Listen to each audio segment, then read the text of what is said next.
Dr. Cuddy, I don't think he uses a lot of things like the internet and stuff. He does it old-fashioned way, going to libraries and digging up stuff, getting lots of old books, chasing them down. But he has some of the most exhaustive research. If you go through his books, like we talked about on the show, he methodically he makes these timelines where you see each of these effects going into play, and he didn't have to comment on them. I mean, you put two and two together, and it's obvious their plan is working, and it's coming together. And you'll see names of people you know, and meet some new people, but names, and they're explicit. If you go find the right documents, they'll say, "Yeah, here's what we're up to. We're here to deceive the public. We're here to." They won't even know what hit them. Oh yeah, by the way, and they say it in writing. Yeah. By the way, if you show them these quotes, they'll think you're nuts. Yeah. Except, and he has all the documents. Yeah. He has the information that shows it's there. And that's why, to me, it's criminal that Dr. Cuddy isn't even known. He has a large following, but it should be so much larger. This should be enough data to see a trend, to lead one to believe that these wars in general are merely tools of the elite to advance and what I call turbocharge the schedule of their agenda. However, there's some that point out that there were so-called good wars that appear to be well warranted, such as World War II and the Cold War, and we recognize what we understand of the other side and the common understanding in the public. To address their point, could you begin by explaining the real reasons why World War II came about and the purpose of the initiators in doing this? Well, let me run through several of them real quick, because, like you said, one war does not a pattern make. And so what you have is the power elite creates a situation. The power elite didn't call 19 people up and say, go fly into buildings, but they created a situation where they could anticipate the reaction by Islamists reacting to something that they did, and therefore it didn't matter to them whether it was, hijacked planes flying into buildings or trains being derailed, whatever. They create situations from which they can anticipate a response, and then they use that response in order to further their goals. And so you could say World War II was a, quote, good war in the sense that Hitler's evil and he needed to be defeated. That's good, defeating Hitler. But what you have to look at is how these came about. And so we'll skip over some wars.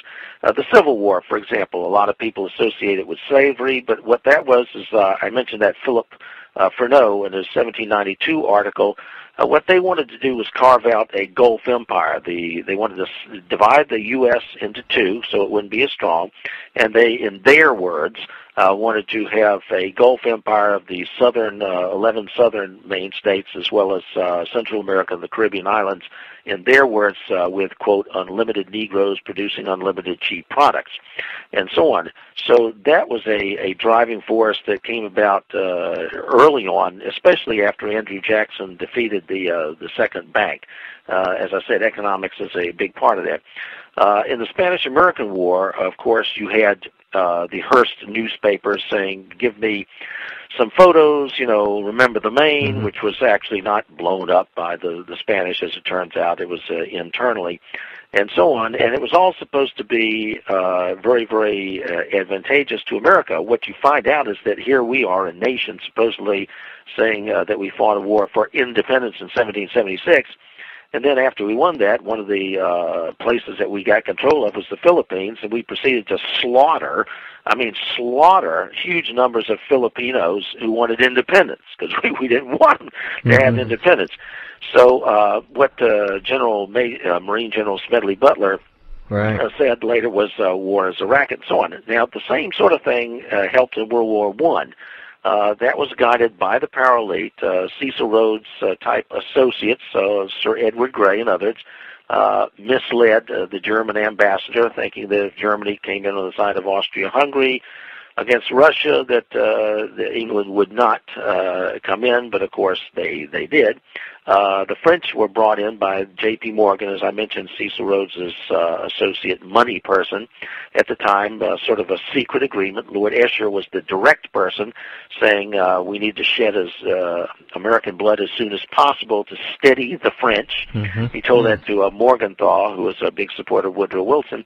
And the purpose, once again, was to develop this world government. Colonel House, who was an agent of the power elite and Woodrow Wilson's chief advisor, later wrote in the Council of Foreign Relations publication Foreign Affairs that if the war had not come in fierce and exaggerated form, that they would never have gotten their League of Nations off the ground. Now, we didn't join, but there was a League of Nations.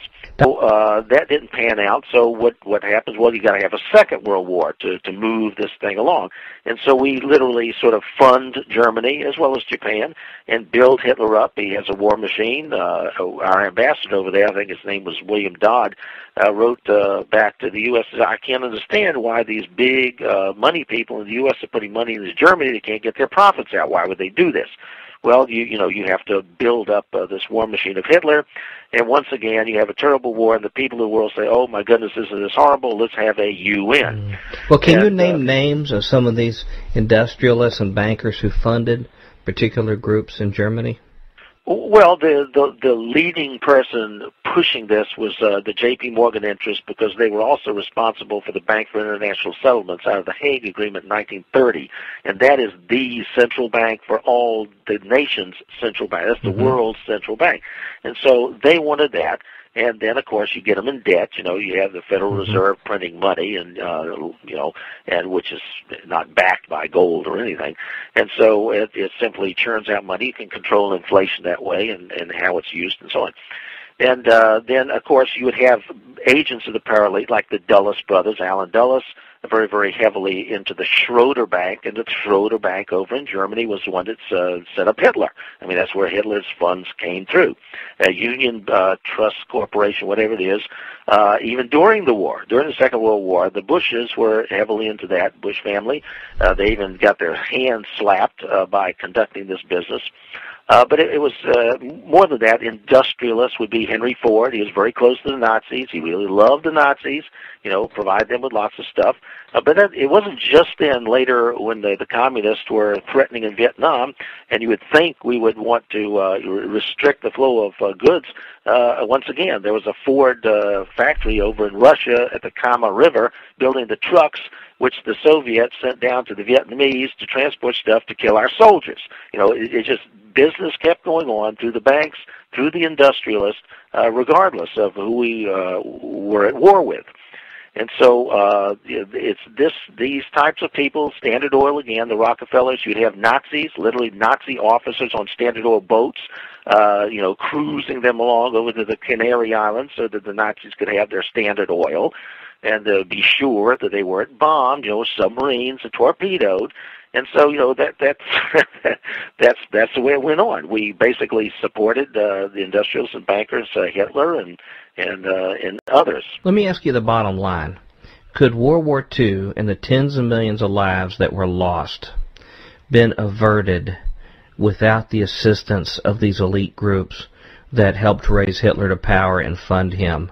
Without their assistance, would there have been a way to avoid this horror and bloodshed? Oh, it never would have come about. I mean, Hitler's, they were devastated. So they were basically, not very well. I mean, Japan wasn't well off either. They had various wars over there, the Sino-Japanese War and the Russian-Japanese War. The Japanese Navy was literally built from our scrap metal. We sold them a bunch of scrap metal. They built a fleet. Same thing with Germany. I mean, Germany was really pummeled after World War I. They were, in very, very bad shape. And so there never would have been a war machine, a Wehrmacht, unless we had put the money into that. So the public was told who the wrong enemy was. They were not informed. Obviously, these gentlemen controlled the media, so they were led along. There was this straw man set up an enemy, rather than who the real enemy was that set up to this whole problem that cost the lives of their young men and women.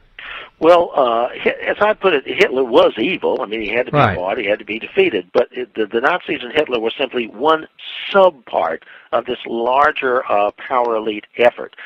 They use wars, they use economic crises. They have a different, a whole variety of it. They use education. They, make the public dumb the public down so we don't have an educated populace, and make them fat, dumb, and happy. Give them entertainment like the Roman circuses 2,000 years ago. Feed some Christians to the lions. Have some jugglers out there. Now today, put on some football games or whatever. Go team, rah rah, and so forth. Keep them occupied.